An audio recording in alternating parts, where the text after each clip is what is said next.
When mysterious disasters suddenly begin destroying civilization, Will sets out on a dangerous journey to find his pregnant wife before it's too late. But as earthquakes shake the land, volcanic ash covers entire cities, and desperate survivors turn violent, every step forward becomes a fight for survival. And after finally reaching her, Will is forced into one last escape while the apocalypse closes in behind them. In a hospital, Will Younger and his wife, Samantha Sutherland, are in the middle of her pregnancy checkup, speaking with the doctor while also asking about their baby's gender. Outside, Will looks tense as he takes in his wife's advice before getting into the car. Soon after, he arrives at his in-laws' home and is greeted by Paula Sutherland. He meets Tom Sutherland, who tells him to help Paula in the kitchen, only for Paula to instead ask him to keep her husband company. He offers him a drink and gestures for him to sit, but the atmosphere quickly turns awkward as silence fills the room and Will struggles to settle. Eventually, he brings up the boat, a topic Samantha had warned him not to mention. The mood shifts instantly. Tom reacts sharply, demanding it be put away. That night at dinner, things only get worse. Tom keeps bringing it up despite Samantha trying to ease the situation, until the conversation erupts into an argument. In the end, Paula is forced to send Will home. The next day, Will wakes to his phone ringing, and realizing he's late, he rushes to get ready while speaking with Samantha. Then, a strange sound cuts through the call.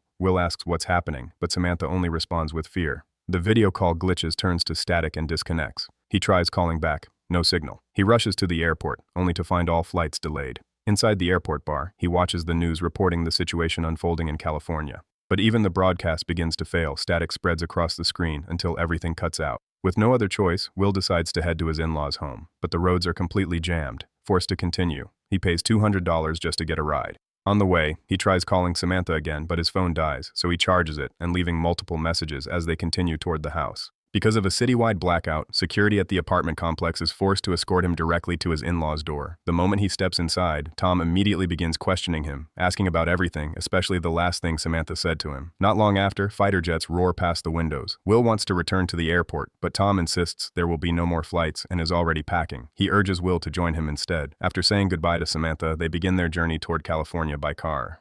Out on the road, all communication services collapse, even GPS stop working entirely. At a gas station, they find others preparing for similar trips. While refueling, Will is approached by a woman trying to extort him. Her two companions arrive moments later, threatening to damage the car. Tom appears just in time, stopping the situation. He tells them the money is in the trunk, but instead, he reveals a gun, forcing them to back off. Back on the road, Will confronts him about carrying a weapon. Tom calmly explains they wouldn't make it without it. But their journey is soon halted again when the road is blocked by the military. Tom steps forward, using his past military experience and bringing up his daughter to convince them. Moment later, they are finally allowed to pass. During the journey, they notice a train carrying military equipment passing by, an unsettling sign of escalating chaos. They stop only for refueling before continuing down the road. But after crossing a road sign, they are suddenly pulled over by a police. Will steps out to speak with him, but Tom quickly realizes something is wrong. He immediately calls Will back. In an instant, Tom reverses the car and tells him to get inside. They are forced into a high-speed chase. Tom instructs Will to grab a gun and ammunition, showing him how to load it, but the weapon still isn't functioning properly. Ahead, a car blocks part of the road, so Tom speeds up, using it to disrupt their pursuers. Soon after, he veers off the main road, kills the headlights, and they manage to escape. But the moment he turns the lights back on, a deer appears in the middle of the road, causing them to crash off the path. Later, the fake officer turns back, spots them, and points his gun at Will, but Tom attacks him from behind and knocks him out. The next day, while towing their car and soon arrive in a small town, they stop at a workshop where they meet Ricky, asking her to repair their vehicle. While there, they hear distress calls broadcasting over the radio and see birds behaving erratically, restless and disturbed. Tom soon considers buying her car instead. After learning Ricky is heading in the same direction, he convinces her to join them, offering money to help fix her vehicle for the journey. She agrees. Before leaving, Tom tapes over the car's rear lights to avoid detection. Once everything is ready, they continue their journey together. While studying a map, she points out a direction and asks for music, but Will immediately refuses. That night, they notice a car behind them, so they pull over and hide, continuing to tail it with their headlights off. During the pursuit, Nikki shows Will a compass behaving strangely. Suddenly, a car comes speeding toward them. The collision causes that vehicle ahead to flip over. They rush to check the passengers, but none of them survive. Tom tells them to leave immediately, but Nikki refuses. Then another car approaches the crash site. Tom considers leaving her behind, but Will convinces him otherwise, and they take her with them before quickly moving on. Hours later, while Will fills the gas tank, Nikki opens up to him about her plans. Then Will notices a strange thundercloud forming nearby. Moments later, lightning strikes a power pole, forcing them to flee the area. Driving through a heavy storm, they spot a bridge and take shelter underneath it. The next morning, they continue their journey, and Will suggests stopping at a friend's house to resupply. But the town entrance is blocked by police. However, he manages to convince them to let him through. When they arrive, Adam's wife warmly greets them, though she's clearly worried since her husband is away on a business trip. After calming her, they resupply quickly and continue their journey. On the way, they spot a crashed military jet in the distance. At the same time, the temperature begins rising rapidly, forcing Tom to turn on the air conditioning. Soon after, they spot an abandoned water park and stop to search for anything useful. After Ricky finishes swimming, they split up to look for gas and food before continuing their journey. That night, Will wakes everyone after hearing a vibrating sound. They immediately check their phones, but only Tom receives a message from his daughter, then connects it to the car's media system. Soon they hear Samantha leaving a message for Will before the recording suddenly cuts out. Moments later, they encounter crowds of refugees filling the roads. While in the distance, entire forests are burning, but with no other route available, they are forced to keep going. Later, Will notices a woman asking for help and stops to check on her, only to be ambushed by people hiding nearby. He tries to fight back and grab one of their guns, however he is quickly overpowered. Will pleads with them to at least leave one gas canister behind, but they ignore him completely before taking the fuel and driving away. Not long after, they decide to chase them down, even as Tom's injury from the earlier crash continues getting worse. Eventually, they catch up. The attackers open fire, forcing him to ram their vehicle instead. During the chaos, Tom hands Ricky a gun and tells her to shoot the tires. She keeps missing at first, but finally lands a shot, causing the car to flip through the air before crashing hard onto the road. Will and Ricky rush toward the wreckage to recover the gas canisters. Suddenly, one of the injured men grabs onto the fuel can and refuses to let go. At the same time, Will notices the car is about to explode. He quickly pulls Ricky away after managing to grab one gas canister just before the vehicle erupts in flames.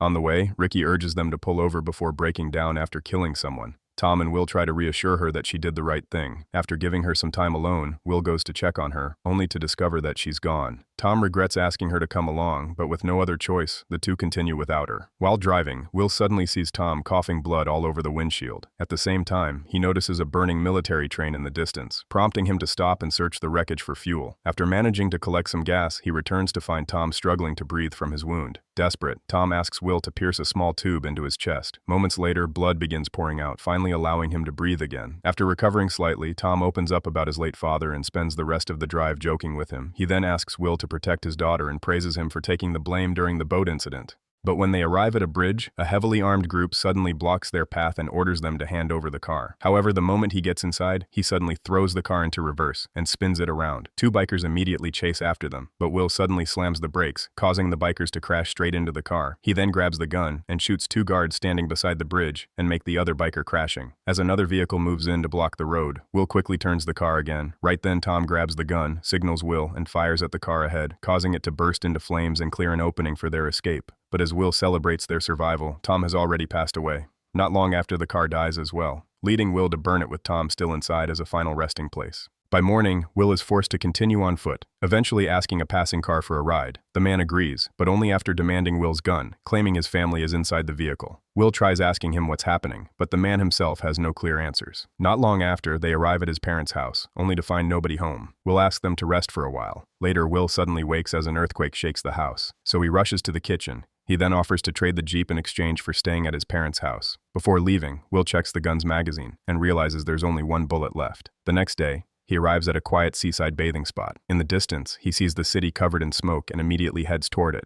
But the closer he gets, the worse it becomes. The roads are buried in ash. The moment he steps out of the car, he struggles to breathe. By sheer luck, he finds a nearby fire truck and takes a gas mask before checking the abandoned cars lining the road, only to discover the people inside have already died. But when he turns, to his shock, he saw the city completely destroyed, and earthquakes become more frequent. As he enters deeper into the city, traffic remains frozen in place while ash drifts through the streets like snow. Eventually, he climbs the stairs of an apartment building and enters the room only to realize the entire structure has split in half. He looks around in shock. Then as he turns back, he notices a message written on the door addressed directly to him. Moments later, he follows the address shown on the map. When he arrives, Jeremiah immediately warns him not to enter. However, Samantha soon arrives and assures him that it's okay. But as Samantha hugs Will, Jeremiah can't hide his jealousy. That night, he tells her everything that happened to her father. Later, he suddenly wakes up as another earthquake shakes the area, only to realize Samantha is gone. So he steps outside and notices an aurora lighting up the sky. Soon after, he finds Samantha and Jeremiah hanging out in the forest and decides decides to join them. As Jeremiah gives him a drink, the two begin sharing their experiences from when the disaster first began. Moments later, Jeremiah explains his crazy theory about what caused all of this and how it happened, but it only annoys Will, who has already witnessed too many horrifying things throughout his journey, causing the conversation to turn heated. Soon after, another earthquake strikes. Right then, Jeremiah asks to see his gun. The moment he checks it, he notices there are no bullets left inside before quietly handing it back. The next morning, Will catches Jeremiah suspiciously checking his car. He immediately approaches him, only to notice Jeremiah packing his belongings. When questioned about it, Jeremiah denies it.